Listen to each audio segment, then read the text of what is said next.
budeme potrebovať nožnice na plech, centrofixku a plát medi.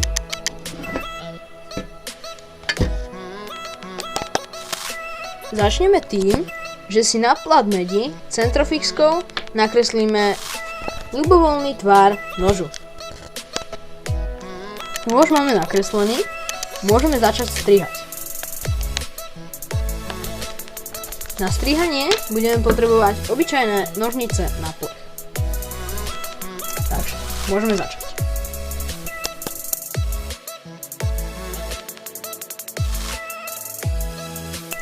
Ako môžete vidieť, nôž už máme vystrihnutý.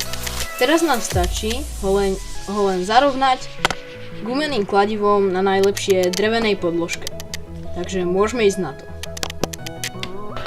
Takže presunul som sa von a teraz môžeme nôž vyrovnať pomocou gumeného kladiva. Som na drevenej podložke a ešte, ako môžete si všimnúť, doplnil som sa nejaké tie osy. Takže môžeme ísť na to.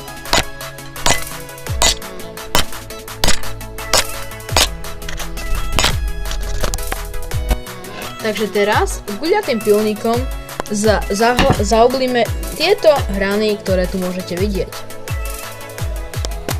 Keď už máme zaoblené, plochým pilníkom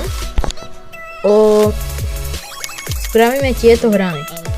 Tieto, ktoré tu môžete vidieť. Je ich celkom 6. Hotovo. Máme zaoblené hrany. Teraz môžeme čep rukoveď oblepiť čiernou izoletou. Pustíme sa do toho.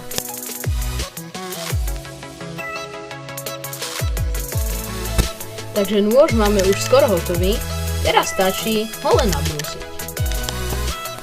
Nôž už je nabrúsený, takže toto by bolo pre toto videjko všetko. Budem rád, keď hodíte like a ahojte, vidíme sa pri ďalšom videu.